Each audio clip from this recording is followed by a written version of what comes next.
Welcome to the platform of Success Academy. तो आज की वीडियो में हम जिस वैकेंसी के बारे में बात करने जा रहे हैं वो नेशनल कमीशन फॉर वुमेन की तरफ से निकाली गई है। यहाँ पर different category of post notify की गई है, जैसे डिप्यूटी सेक्रेटरी के लिए, अंडर सेक्रेटरी के लिए, लॉ ऑफिसर के लिए, असिस्टेंट लॉ ऑफिसर के लिए, सेक्शन ऑफिसर के लिए और बाकी अदर पोस्ट भी हैं। तो इनमें से कुछ पोस्ट जो हैं जहाँ पर आपकी LLB डिग्री रिक्वायर्ड है, तो उन सभी पोस्ट में आप अप्लाई कर सकते हैं। ठीक है, तो हम इस पूरे नोटिफिकेशन में जहाँ पर भी आप एलिजिबल हैं लॉ की डिग्री के अकॉर्डिंग, उसके बारे में हम डिटेल में डिस्कस करेंगे। सबसे पहले हम लॉ ऑफिसर की पोस्ट के लिए देख लेते हैं। तो यहाँ पर लॉ ऑफिसर की पोस्ट के लिए टोटल एक वैकेंसी नोटिफाई की गई है, जो कि कॉन्ट्रैक्चुअल बेसिस पे है। और इसके लिए जो आपकी अपर एज लिमिट है वो 56 ईयर्स ऑफ एज रखी गई है। ठीक है, और यहाँ पर जो आपका पे मैट्रिक्स होगा वो 67,000 टू 2 लाख के बीच में होगा। अब हम इसकी एलिजिबिलिटी क्राइटेरिया को देख लेते हैं। तो सबसे पहले तो आपके पास लॉ की डिग्री होनी चाहिए LLB में, 5 ईयर्स की भी हो सकती है, 3 ईयर्स की भी हो सकती है। ठीक है, फिर ऐसे ऑफिसर्स जो ऑलरेडी सेंट्रल या स्टेट गवर्नमेंट में काम कर रहे हैं, ठीक है, वो सारे लोग इनके पास 5 साल का एक्सपीरियंस है अपने रेगुलर कैडर में, और इनका पे मैट्रिक्स 56,000 टू 1 लाख के बीच में आता है, वो इस पोस्ट के लिए अप्लाई कर सकते हैं। या फिर ऐसे लोग जो कि 6 साल तक रेगुलर प्रैक्टिस में रहे हैं, ठीक है, और उनका पे मैट्रिक्स 47,000 टू 1 लाख के बीच में रहा है, वो भी इस पोस्ट के लिए अप्लाई कर सकते हैं। या फिर जो लोग 7 साल तक किसी रेगुलर सर्विसेज में रहे हैं, उनका पे मैट्रिक्स 44,000 टू 1 लाख के बीच में रहा है। तो ये डेपुटेशन बेसिस पे जॉब है। आप ऑलरेडी अगर किसी सेंट्रल या स्टेट गवर्नमेंट या यूनियन टेरेटरी में कोई डिपार्टमेंट में काम कर रहे हैं, और अगर आप डेपुटेशन के बेसिस पे अप्लाई करना चाहते हैं, तो आप इस पोस्ट के लिए एलिजिबल रहेंगे। बट आपको यहाँ पर कुछ एलिजिबिलिटी क्राइटेरिया फुलफिल करने पड़ेंगे, जैसे अगर आपके पास 5 ईयर्स का एक्सपीरियंस है, या फिर 7 साल का, या फिर 6 ईयर्स का, और आपके पास LLB की डिग्री है, तो आप इस पोस्ट के लिए अप्लाई कर सकते हैं। अब नेक्स्ट हम असिस्टेंट लॉ ऑफिसर की पोस्ट के लिए देख लेते हैं। तो यहाँ पर भी एक वैकेंसी है, ठीक है, और इसकी अपर एज लिमिट भी 56 ईयर्स ऑफ एज रखी गई है, और यहाँ पे जो डेपुटेशन पीरियड है वो 3 ईयर्स रखा गया है। अब हम इसकी एलिजिबिलिटी क्राइटेरिया देख लेते हैं। तो अगर आप सेंटर या स्टेट गवर्नमेंट या फिर किसी यूनियन टेरिटरी में, या फिर किसी PSU में, या सेमी गवर्नमेंट या स्टैट्यूटरी ऑटोनोमस ऑर्गेनाइजेशन में काम कर रहे हैं, ठीक है, और आप किसी रेगुलर बेसिस पे किसी जॉब में हैं जहाँ पर आपको 3 साल का एक्सपीरियंस है, और आपका पे मैट्रिक्स 44,000 टू 1 लाख के बीच में है, या फिर आपके पास 6 साल का एक्सपीरियंस है अपनी जॉब में, और आपका जो पे मैट्रिक्स है 35,000 टू 1 लाख के बीच में है, प्लस आपके पास लॉ की डिग्री है किसी भी रिकग्नाइज यूनिवर्सिटी या फिर इंस्टीट्यूट से, तो आप इस पोस्ट के लिए अप्लाई कर सकते हैं। सेम ये भी डेपुटेशन के बेसिस पे जॉब है। तो ऑलरेडी अगर आप किसी सेंट्रल या स्टेट गवर्नमेंट में ऑलरेडी पोस्टेड हैं, और आप ये कंडीशंस को फुलफिल कर रहे हैं, तो आप इस वैकेंसी के लिए अप्लाई कर सकते हैं।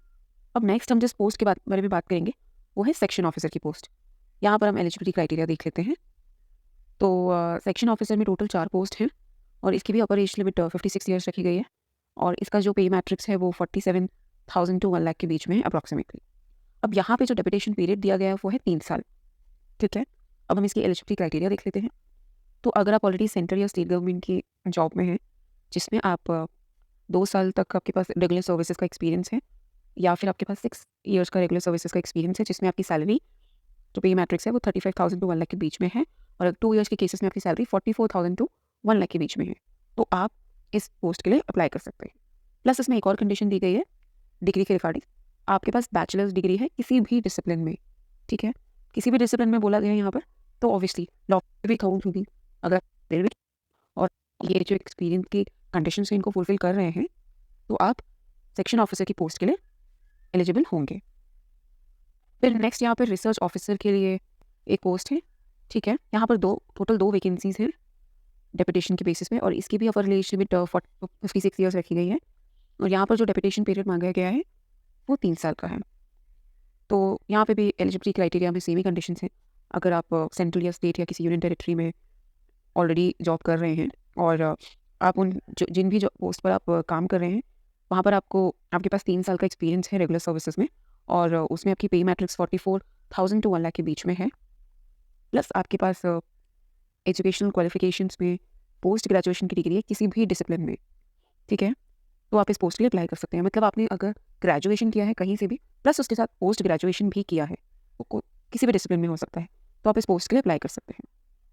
अगर आपने लॉ किया है प्लस LLM भी किया है, तो भी आप इस पोस्ट के लिए एलिजिबल होंगे। फिर यहाँ पर एक कंडीशन दी गई है कि प्रेफरेंस उन लोगों को ज़्यादा दी जाएगी जिन्होंने वुमेन स्टडी में कोई डिग्री ली है या फिर उनकी जो एजुकेशन है वुमेन स्टडी से रिलेटेड है। वुमेन स्टडी मतलब जेंडर से रिलेटेड जो भी इश्यूज़ हो गए जिनका special emphasise women related issues पर है, तो उन कैटेगरीज़ को प्रेफरेंस दी जाएगी। अब हम इस वैकेंसी का फॉर्म देख लेते हैं। यहाँ पर नोटिफिकेशन के साथ ही फॉर्म अटैच किया गया है। यहाँ पर ये फॉर्म है, इसमें आपको अकॉर्डिंगली अपनी सारी डिटेल्स फिलअप करनी है, जैसे पासपोर्ट साइज़ फ़ोटो हो गया, नेम ऑफ एप्लीकेंट प्लस ये सारी अदर डिटेल्स, आपका father's name, address, category and आपकी एजुकेशन क्वालिफिकेशंस हो गई। फिर आप जहाँ पर भी काम कर रहे हैं वहाँ पर आपका एक्सपीरियंस और आपका जो पे स्केल है वहाँ ये आपको मेंशन करना है, प्लस आपको आपकी नेचर ऑफ ड्यूटीज़ बतानी है। फिर लास्ट में कुछ एक्स्ट्रा चीज़ें हैं, जैसे आपको सर्टिफिकेट बाय एम्प्लॉयर प्रोड्यूस करना है, तो यहाँ पर एक फॉर्मेट दिया गया है, इसको आपको फिल करके सेंड करना है। तो ये तो सारी कंडीशंस हो गई इस वैकेंसी से रिलेटेड। अब हम देख लेते हैं कि इस फॉर्म को फिलअप करने की लास्ट डेट क्या रखी गई है। तो यहाँ पर दिया गया है कि जब ये नोटिफिकेशन रिलीज़ हुआ है उस दिन से 30 डेज़ के अंदर अंदर आपको ये फॉर्म सबमिट करके भेजना है। तो अगर हम यहाँ पर देखेंगे तो ये 1 दिसंबर को पब्लिश हुआ है, तो अगर हम इससे कैलकुलेट करते हैं तो आपकी लास्ट डेट हुई 1 जनवरी। तो आपको 1 जनवरी से पहले इसका जो फॉर्म है हार्ड कॉपी में वो फिलअप करके गिवन एड्रेस पर सेंड करना है। ये यहाँ पर एड्रेस दिया हुआ है, joint secretary national commission for women, plot number 21, चसोला इंस्टीट्यूट एरिया, न्यू दिल्ली 110025। तो आपको पहले इस नोटिफिकेशन को रीड करना है और अगर आप इस क्राइटेरिया में फुलफिल हो रहे हैं, इसमें जो कंडीशंस दी गई हैं, तो फिर आप इस पोस्ट के लिए अप्लाई करें और इसमें जो भी सर्टिफिकेट्स दिए गए हैं आपको जो अटैच करने हैं उसके साथ आपको ये फॉर्म इनके गिवन एड्रेस पर सेंड करना है और इसकी लास्ट डेट है 1 जनवरी। तो ये इंपॉर्टेंट डिटेल्स थी इस वैकेंसी से रिलेटेड। अगर आपको कोई भी डाउट आता है तो आप कमेंट करके पूछ सकते हैं। Thank you.